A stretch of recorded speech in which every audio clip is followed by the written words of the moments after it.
जी अस्सलाम वालेकुम। उम्मीद है कि आप सब लोग खैरियत से होंगे। गुज़िश्ता रोज नारोवाल के जलसे में मरियम बीबी ने भी कहा कि इमरान खान साहब इररेलेवेंट हो रहे हैं। इसी तरीके से जो दीगर हुकूमती शख्सियात हैं वो भी ये कहती हुई नजर आती हैं। लेकिन क्या इमरान खान इनकी नजर में वाकई इररेलेवेंट हो चुके हैं?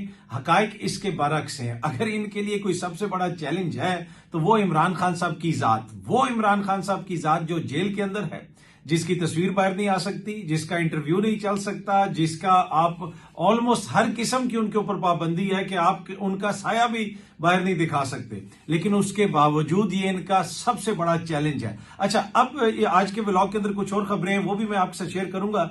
लेकिन अब मसला इनके लिए सबसे बड़ा क्या है कि इमरान खान साहब को किसी भी तरीके से कट ऑफ किया जाए, ये तासुर दिया जाए कि जैसे बाहर की जो दुनिया है वो बहुत आगे चली गई है और यूथ जो है वो मरियम बीबी के साथ चल पड़ा है, ये भी हालात बेहतर हो गए हैं, वो भी हालात बेहतर हो गए हैं। ये बाकायदा एक नई स्ट्रेटेजी है कि हर जगह पे हमने ये कहना है कि इमरान खान इररेलेवेंट हो गया है। भाई, जिस दिन इमरान खान इररेलेवेंट होगा ना, उस दिन वो नवाज शरीफ की तरह हो जाएगा, जिसका कोई जिक्र भी नहीं करेगा, जिसका कोई जिक्र भी नहीं करेगा। कितने टीवी प्रोग्राम्स होते हैं जिसमें आप नवाज शरीफ साहब के हवाले से खबर सुन रहे होते हैं, या इमरान खान के मुकाबले में नवाज शरीफ साहब का ज्यादा जिक्र होता है, या नवाज शरीफ साहब के किरदार के ऊपर बहस हो रही होती है। आप 7 बजे से 11 बजे तक कोई भी टीवी चैनल उठा के देख लें, कोई भी टीवी चैनल उठा के देख लें, कोई भी प्रोग्राम उठा के देख लें, बात सिर्फ एक बंदे की हो रही होती है, इमरान खान साहब की। गुज़िश्ता रोज मरियम बीबी ने नारोवाल के जलसे में कहा कि जी नवाज शरीफ साहब को ये बाहर निकालना चाहते थे, उनको माइनस करना चाहते थे।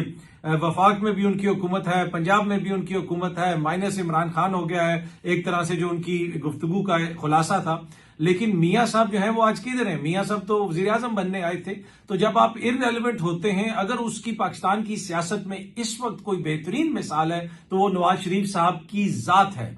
ना कोई सहाफी इंपॉर्टेंस देता है, ना कोई सियासतदान इंपॉर्टेंस देता है, ना कहीं किसी और जगह पे उनका जिक्र होता है। और इसकी क्या वजह है? सियासत में आप क्यों इररेलेवेंट होते हैं? जब आवाम आपको रिजेक्ट कर देती है। हाँ, जब आप जबरदस्ती हुकूमत में बैठ जाएं, जबरदस्ती कानून साजियां करके मुख्तलिफ चीजें करने की कोशिश करें, डंडे के जोर पे निजाम चलाने की कोशिश करें, तो अपनी जात तक तो आप खुद को बड़ा रेलेवेंट समझते हैं, लेकिन अवाम की नजर में आप बिल्कुल इररेलेवेंट हो चुके होते हैं, जिस तरह ये हुकूमत इस वक्त इररेलेवेंट हुई भी है। ये तासुर तो देना चाहते हैं कि इमरान खान साहब इररेलेवेंट हैं, लेकिन एट द सेम टाइम इनकी इस वक्त जो सबसे बड़ी प्रायोरिटी है कि किसी तरीके से भी नेशनल डिस्कोर्स से इमरान खान साहब का नाम निकाला जाए, इमरान खान साहब के जो बयानात आते हैं उनको किसी तरीके से चेक किया जाए, उसके ऊपर जो बहस होती है उसको कम किया जाए। लेकिन अनफॉर्चुनेटली ये कर नहीं सकते। ये अपने जलसे में भी जाके सबसे पहले उसका जिक्र करते हैं, ये अपनी प्रेस कॉन्फ्रेंस में भी उसका जिक्र करते हैं, ये जब इनकी मुलाकात होती है अपने एमपीए हजरात से तब भी उसका जिक्र करते हैं, उसके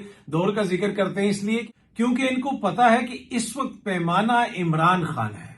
इनको बिल्कुल इनके दिल के अंदर, इनके जहन के अंदर ये चीज वाजे है कि पैमाना इस वक्त इमरान खान है। चाहे वो मकबूलियत का पैमाना हो, चाहे वो सियासी लीडरशिप का पैमाना हो, अवाम की मोहब्बत का पैमाना हो, वोटों का पैमाना हो, हर चीज कुछ भी आप देख लें, उन सारी चीजों के अंदर इनको पता है कि पैमाना इमरान खान साहब की जात है। इसी वजह से ये हर जगह पे जाके इमरान खान साहब से कंपेयर करने की कोशिश करते हैं और फिर एट द सेम टाइम कहते हैं कि इमरान खान इररेलेवेंट है। अच्छा, अब कोशिश ये है कि इमरान खान साहब के जो पैगामात बाहर आते हैं और इमरान खान साहब के जो खतूत हैं जिनके हवाले से हुकूमत कहती है कि जनाब तरले मिन्नतें हो रही हैं। गुज़िश्ता रोज भी मरियम बीबी ने कहा कि तरले मिन्नतें कर रहा है, वहां से सिर्फ जनाब वो खत आ रहे हैं, तरले मिन्नतें हैं। तो भाई, अगर वो खत आ रहे हैं, वो तरले मिन्नतें हैं, तो आप उनको इतनी अहमियत क्यों दे रहे हैं? आप उनको क्यों डिस्कस कर रहे हैं? कहीं ना कहीं वो आपके सामने आ रहे हैं जिससे आपको शायद कोई मसला हो रहा है। अच्छा, पहले जब इमरान खान साहब के पैगामात आते थे, भाई ये बड़ी इंपॉर्टेंट चीज है जो मैं आपसे शेयर कर रहा हूं, उसमें इंतजार पंजोथा का बड़ा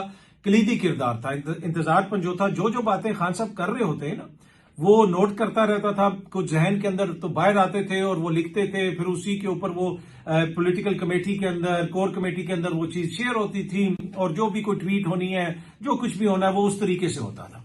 तो अब अगेन जनाब ये सहाफी भी ये क्वेश्चन कर रहे हैं कि जी इमरान खान साहब को ये खत लिखता कौन है, बाहर किस तरह आता है? भाई, जो वकला वहां पे जाते हैं, इमरान खान साहब उनसे बात करते हैं, उनसे जब वो बातें कर रहे होते हैं वो चीजों को नोट करते रहते हैं। एक आधे वकील की बीच में ज्यादा ड्यूटी होती है, वो सारी चीजें नोट करता है और बाहर आके पॉलिटिकल कमेटी, कोर कमेटी के सामने रखता है, और फिर जमात जो फैसला करती है उसके मुताबिक वो इमरान खान का जो बयान होता है उसको जारी कर दिया जाता है। इस वक्त जो उसमें कलीदी किरदार अदा कर रहा है, पहले इंतजार पंजोथा साहब थे और इंतजार पंजोथा साहब को आपको याद होगा कि एहतजाज से पहले उठा लिया गया था, और उससे पहले इंतजार पंजोथा साहब की अपनी जमात के एक बड़े सीनियर बंदे से, पाकिस्तान तहरीक इंसाफ की एक जमात के बंदे के साथ बड़ी सख्त लड़ाई हुई थी, गालम गलोच हुई थी, इसलिए कि खान साहब जो पैगामात दे रहे थे, खान साहब जो बात कर रहे थे, बाहर से उस तरह रिस्पॉन्स नहीं आ रहा था। अभी मैं उस लीडर का नाम नहीं लेना चाहता, लेकिन इंतजार पंजोथा साहब की उसके साथ गालम गलोच हुई थी, और बाद में फिर इंतजार पंजोथा साहब गायब हो गए थे। फिर खान साहब की बहनें भी जेल में चली गई थी, उनको गिरफ्तार कर लिया गया था, और वो जो एहतजाज हुआ, खान साहब के पैगामात उस तरह बाहर नहीं आए। इस वक्त जो है नईम हैदर पंजोथा जो है वो बाहर आके ये सारी चीजें बताते हैं, और बाकी दीगर वकला भी बताते हैं। तो अब आप देखेंगे कि आहिस्ता आहिस्ता नईम हैदर पंजोथा को भी टारगेट शायद किया जाए, और उनको भी एक्सेस कम किया जाए। पहले भी उनका एक्सेस जो है वो कम करने की कोशिश की गई थी, लेकिन ये कोई एक तो नहीं है। उनके जो दीगर फैसल फरीद चौधरी हैं, दीगर वकला हैं, जो भी मिलता है वो आके बात बताते हैं और बात बाहर पहुंच जाती है। अच्छा, फिर बार बार ये क्वेश्चन भी किया जाता है कि जी ये कैसे मान लिया जाए कि ये इमरान खान ने कहा है या ये इमरान खान ने खत लिख के दिया है। भाई आप जाके इमरान खान को दिखा दें, इमरान खान को कहें डिनाई कर दे, तो रोज तो सहाफी उधर जाते हैं, वो सारी चीजें वही हैं, वो ऑब्वियसली वो बात करते हैं, पॉइंट्स वो लिख के देते हैं, यानी मतलब वो पॉइंट्स बताते हैं, जो उनके लोग हैं वो नोट कर लेते हैं और बाहर आके वो उस चीज को ट्वीट कर देते हैं, और या उसको वो कोई प्रेस रिलीज वगैरह जारी कर देते हैं। और इमरान खान साहब ने अपनी जमात के लोगों को भी पैगाम भिजवाया है, सीनियर लीडर्स को, कि आप सब ने रीट्वीट करना है, इमरान खान साहब की चीजों को ट्वीट करना है। बाकायदा ये पैगाम भिजवाया, और एक वकील ने इन सारे लीडरान को फोन किया, फोन करके बताया कि जनाब खान साहब ने ये कहा है, और एक एक बंदे का नाम जाके दोबारा खान साहब को बताया गया कि इस लीडर को भी बता दिया गया, इस लीडर को भी बता दिया गया, इसको भी बता दिया गया है, वो आपकी चीजों को ट्वीट कर रहा है, वो आपकी चीजों को रीट्वीट कर रहा है। और आहिस्ता आहिस्ता फिर उन लोगों ने रीट्वीट्स वगैरह करके, ट्वीट्स करके स्क्रीनशॉट्स भी भेजे उस बंदे को कि ये खान साहब को जाके बताना कि जी हम रीट्वीट्स कर रहे हैं। तो कुछ लोग हैं जो अभी भी नहीं करते, लेकिन ज्यादातर लोग करते हैं, और अब उसमें भी पार्टी की कोई अपनी पॉलिसी है कि कुछ लोग ऐसा करेंगे, कुछ वैसा करेंगे। जहां पे हुकूमत गुड कॉप बैड कॉप खेलती है, वहां पे तहरीक इंसाफ भी सियासत कर रही है, वो भी कुछ लोग एंगेजमेंट करते हैं, कुछ लोग दूसरा करते हैं, तो दोनों तरफ से ये चीजें चल रही हैं। तो बाकी जो बहस पाकिस्तान की सियासत में कौन रेलिवेंट है या कौन इररेलिवेंट है, आप इसका अंदाजा इस बात से लगा सकते हैं कि सारे मीडिया के ऊपर इनकी रसाई है, तमाम चैनल्स इनको दिखाते हैं, इनको लाइव कट करते हैं, हुकूमतें इनके पास हैं, लेकिन ये अपने आप को रेलेवेंट बताने के लिए इनका जो पैमाना है, जो कौम के सामने रखते हैं, आके बताते हैं कि देखो जी इमरान खान इररेलेवेंट है, हम रेलेवेंट हैं। तो ये एक पैमाना इनकी नजर में अभी भी इमरान खान है, और उसकी वजह क्या है? उसकी वजह वही है, उस दिन भी बात हो रही थी कहीं पे कि जी पॉलिटिकल विल होनी चाहिए आपके जो है सियासी कोई भी हल निकालने के लिए, लेकिन पॉलिटिकल विल जो है वो पॉलिटिकल मैंडेट के साथ आती है, अवामी मैंडेट के साथ आती है। जब अवामी मैंडेट आपके पास ना हो तो फिर वो शब्दाबाजी होती है, मुख्तलिफ चीजें मुख्तलिफ तरीके से करने की कोशिश की जा रही होती है, और वही कुछ हम देख रहे हैं। अच्छा, एक बयान में देख रहा था मुसद्दिक मलिक साहब का कि जैसे मुल्क चला रहे हैं, उन्होंने कहा कि जैसे हम मुल्क चला रहे हैं इस तरह तो एक दुकान भी नहीं चल सकती। तो बात तो उन्होंने ठीक किया, लेकिन यहाँ पे जिनकी दुकानें चल रही हैं वो तो बेहतरीन दुकानें चल रही हैं। आप देख लें क्या उनकी दुकानों में घाटा है? घाटा अगर किसी को है तो वो तो हमारे मुल्क को ही है। अच्छा, आरिफ अलवी साहब जो हैं वो भी अमेरिका गए हैं, अमेरिकन टीवी को उन्होंने एक इंटरव्यू दिया, उसमें बड़ी इंपॉर्टेंट उन्होंने बातें की, उस पर भी मैं आता हूं। लेकिन साहबजादा हामिद रजा साहब ने कल हामिद मीर साहब से बात करते हुए कहा कि मरीम नवाज की ये ख्वाहिश पूरी नहीं होगी कि इमरान खान रिहाई के लिए मिन्नत समाजत करे, अलबत्ता खान की अडियाला में मिन्नतें जरूर की गई हैं। ये तक कहा गया है कि आपकी नाहली 3 माह में खत्म कर दी जाएगी, बस जनाब टाइम दे दें, ये चीजें चल जाएं, और मतलब कि ये मामला कुछ देर चलता रहे, आप थोड़ा सा हमें टाइम दे दें, सारे मामला आपके सेटल हो जाएंगे। तो इमरान खान साहब को तो उनकी क़यादत बार बार कह रही है कि इस तरह की ऑफर्स की जा रही हैं, लेकिन इमरान खान साहब चुप नहीं हो रहे। और अगर आप हुकूमत के जो दानिश्वर हैं या हुकूमती मौकिफ की तायद करने वाले दानिश्वर, वो भी बार बार यही कहते हैं कि जी इमरान खान कुछ अर्सा चुप कर जाए, जिस तरह मरियम बीबी का ट्विटर हैंडल चुप कर गया था, जिस तरह नवाज शरीफ साहब चुप कर जाते हैं, और बाकी भी दीगर सियासतदान ईंट से ईंट बजाने की बात करके दुबई चले जाते हैं या कहीं और चले जाते हैं, तो इमरान खान साहब भी कुछ अर्सा चुप कर जाएं, लेकिन for some reason Imran Khan साहब उस तरह चुप नहीं कर रहे। तो ये एक इमरान खान की सियासत जो है ये एक नई चीज है, हमारी जो पॉलिटिकल क्लास है उनके लिए भी, हमारी जो रियासत है उसके लिए भी, हमारी जो सहाफती शराफिया है उसके लिए भी, किसी को भी समझ नहीं आ रही कि इसके ऊपर क्या बात की जाए, किस तरीके से बात की जाए, और एट द सेम टाइम बात होती भी है, फिर क्रिटिसिज्म भी होता है, तो वो सारे मामला हमारे सामने चल रहे हैं। अच्छा जी, आरिफ अलवी साहब ने अमेरिका में एक अमेरिकी टीवी को इंटरव्यू दिया और अपने इंटरव्यू में उन्होंने कहा है कि ये जो यूएस एड है जिसको ट्रंप साहब और एलन मस्क साहब बंद कर रहे हैं और उसके तहत बहुत सारे उन्होंने प्रोग्राम्स बंद किए हैं, उनकी फंडिंग रोकी है, तो आरिफ अलवी साहब ने अमेरिकी मीडिया को बताया इंटरव्यू के अंदर कि ये यूएस एड ने $17 मिलियन दिए पाकिस्तान के इलेक्शन कमीशन को, जिसने हालिया तारीख में सबसे बदतरीन, बल्कि पाकिस्तान की तारीख में सबसे बदतरीन इलेक्शन करवाया, जिसमें सबसे ज्यादा धांधली हुई, ये इल्जाम लगाया आरिफ अलवी साहब ने।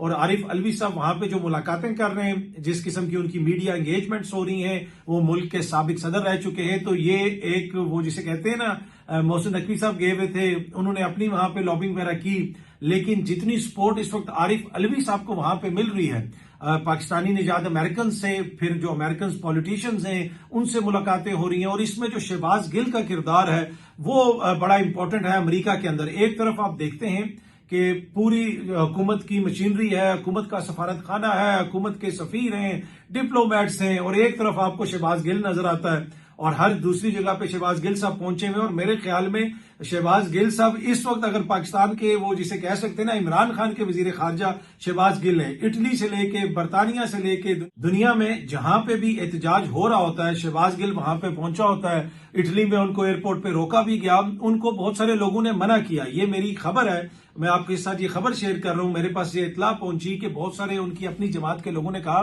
कि आपको बड़ा खतरा है, और मरियम बीबी की हुकूमत, शहबाज शरीफ साहब की हुकूमत, जिस तरह की आप बातें करते हैं वो उनको बर्दाश्त नहीं होती, तो आपके रेड वारंट वगैरह जारी हो जाएंगे, आप अमेरिका से कहीं ना जाएं, आप अमेरिका में रहें। तो शहबाज गिल साहब ने कहा जी खान का मुकदमा मैंने लड़ना है, उसके लिए ये तो बर्दाश्त करना पड़ेगा, अगर वो हमारे लिए जेल काट रहा है तो हमें भी फिर ये सब कुछ करना पड़ेगा। ये मुझे किसी बंदे ने बताया पाकिस्तान तहरीक इंसाफ के।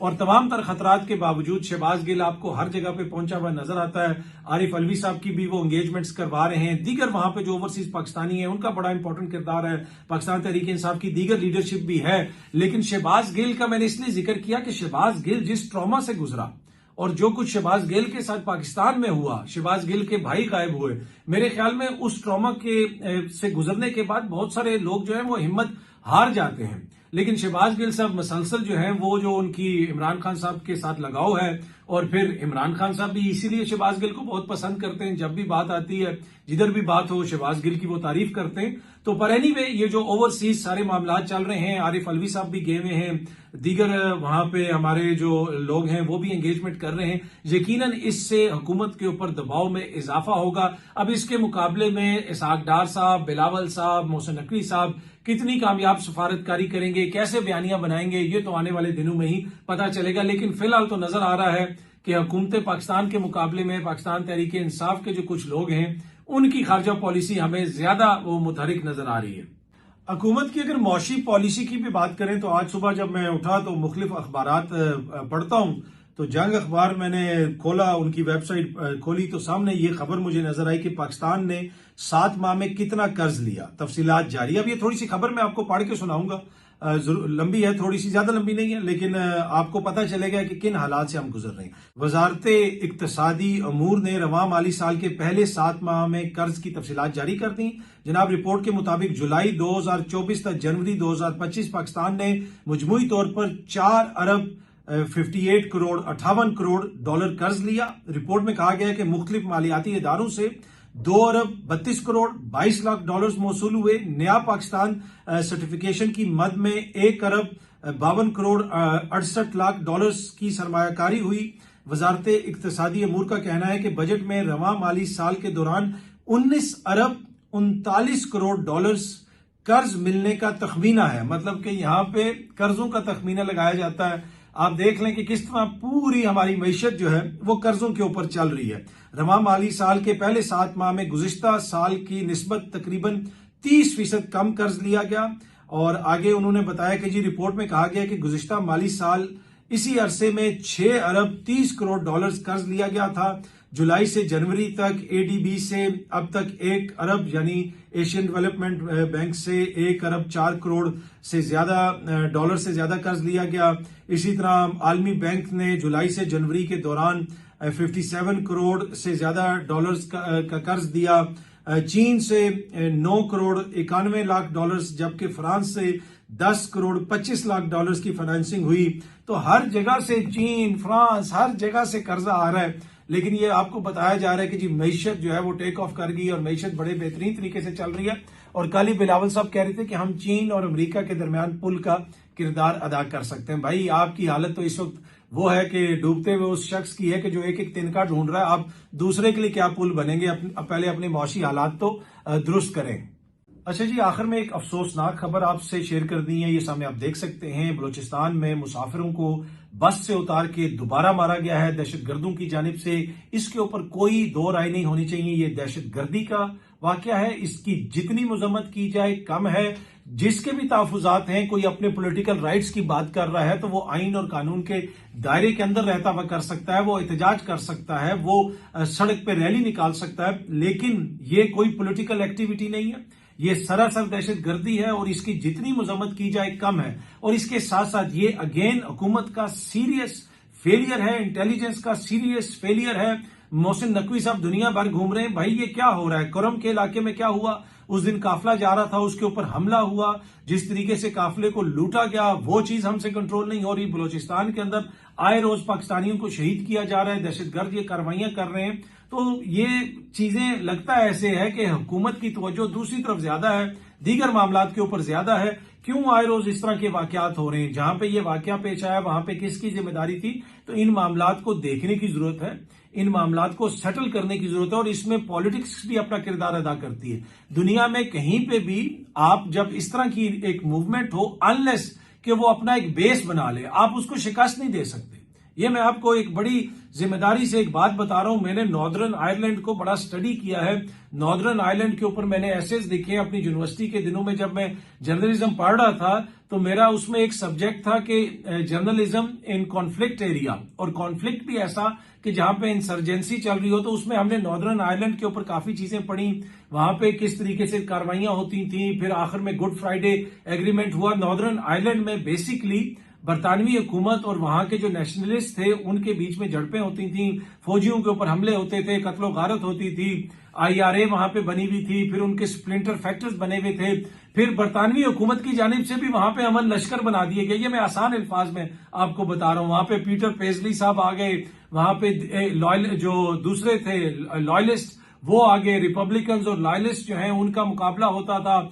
ये खबरें ये होती थी कि एक तरफ जो हुकूमती इदारे हैं वो बरतानवी हुकूमत की तरफ से जो लॉयलिस्ट ग्रुप हैं उनको आर्म्स देते हैं, उनको सपोर्ट करते हैं। दूसरी जानिब जो दूसरे लोग हैं वो उनको सपोर्ट करते हैं। आपस में उनकी लड़ाई होती थी, इसमें वकील भी मारे गए, इसमें मुख्तलिफ जगहों पे बॉम्बिंग हुई। यहां तक कि मार्गरेट थैचर जो उस वक्त की वजीर आजम थी, ब्राइटन में उनके ऊपर एक बड़ा हमला करने की कोशिश की गई, वहां पे बम नस्ब किया गया। एक बड़ी लंबा और ये बड़ा इंटरेस्टिंग केस स्टडी अगर आप नॉर्दर्न आयरलैंड को पढ़ें। और उसके बाद फिर गुड फ्राइडे एग्रीमेंट हुआ। उस गुड फ्राइडे एग्रीमेंट के तहत उन्होंने अपना असला फेंका। तो अब दुनिया भर में जो इंसर्जेंसी हैं वो उनको आप इस तरह काबू नहीं पा सकते। आपको उनसे बात भी करनी पड़ती है, carrot and stick at the same time चलता है। अनलेस के जिस तरह मैंने कहा कि वो अपना एक स्ट्रांग होल्ड बना लें। जिस तरह आपने देखा कि तमिल टाइगर्स ने एक पूरे एरिया के ऊपर अपनी हुकूमत बना ली। जब आप उस तरह की हुकूमत बना लेते हैं फिर रियासत को पता होता है कि आपने जाके कहां पे अटैक करना है, और रियासत ने उनको खत्म कर दिया। तो जहां पे इंसर्जेंसी चल रही होती है उसको कंट्रोल करना इतना आसान नहीं होता। तो जहां पे आपकी सिक्योरिटी फोर्सेज जो है वो भी कुर्बानियां दे रही हैं, वो भी शहीद हो रहे हैं, आपके शहरी भी शहीद हो रहे हैं, मुल्क में नुकसान भी हो रहा है। तो एक तरफ तो इसकी सिक्योरिटी की जो साइड है वो होती है, दूसरी इसकी पॉलिटिकल साइड होती है कि आपने लोगों को एंगेज करना होता है, आपने लोगों से पॉलिटिकली मामलात को हल करना होता है। और माजी में भी इसकी कोशिशें की गई। तो ये चीजें इसको बेहतर करने की जरूरत है, इस पे तवज्जो देने की जरूरत है। और मुल्क की जो सबसे बड़ी सियासी जमात है उसको खत्म करके मुल्क के अंदर आप पॉलिटिकल स्टेबिलिटी नहीं ला सकते।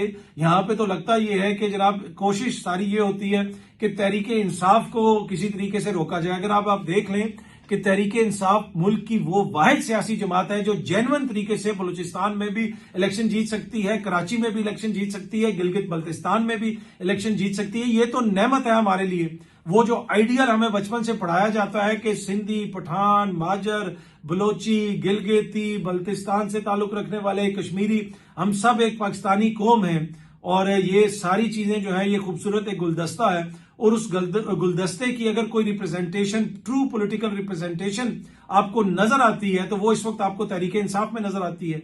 लेकिन हमारी हुकूमत कहती है कि जनाब ये तो सियासी जमात ही नहीं है, इनको तो जनाब हम पाबंदी लगा देंगे, बाकायदा प्रेस कॉन्फ्रेंसेस की जाती हैं। तो इस मामले को संजीदगी से देखने की जरूरत है और इसमें फिर मुल्क दुश्मन भी आ जाते हैं, इसमें आपके हमसाए भी अपना किरदार अदा करते हैं। तो ये कुछ चीजें ऐसी हैं जो पाकिस्तान की सलामती के हवाले से हैं, हमारे मुस्तकबिल के हवाले से हैं। वहां पे सियासी अपना इख्तलाफ खत्म करके तहरीक इंसाफ वाले भी हों, जहां पे मुल्क का मामला है वहां पे उनको भी हुकूमत की जो है इस चीज के ऊपर कायल करना चाहिए। इस चीज में अगर वो अपना किरदार अदा कर सकते हैं कि जनाब ये मामला हल करने की जरूरत है और बेहतर तरीके से हल करने की जरूरत है। अब देखते हैं कि ये कब हल होगा। ये 70 से चल रहा है, भुट्टो ने भी ऑपरेशन करवाया, जियाउल हक साहब के दौर में भी कार्रवाइयां होती रही, उसके बाद भी कार्रवाइयां होती रही, मुशर्रफ दौर में भी कार्रवाइयां होती रही। हमेशा कहा जाता है कि चंद 100 लोग हैं, इनको खत्म कर दिया जाएगा। लेकिन सोचने की जरूरत है कि ये मामला क्यों नहीं काबू में आ रहा। इसको काबू करने के लिए मेरे ख्याल में हमें अपनी स्ट्रेटेजी को रीथिंक करने की जरूरत है और जिसका जो काम है उसको वो काम सौंपा जाए। सियासतदानों को सियासत का काम करने दें और जो सिक्योरिटी वाले हैं वो सिक्योरिटी का काम करें। As a team, as a Pakistani हम सब ने मिलकर इसमें अपना किरदार अदा करना है और पाकिस्तान को आगे लेके चलना है। बहुत जल्दी आप सब दोस्तों से दोबारा मुलाकात होगी। Thank you very much.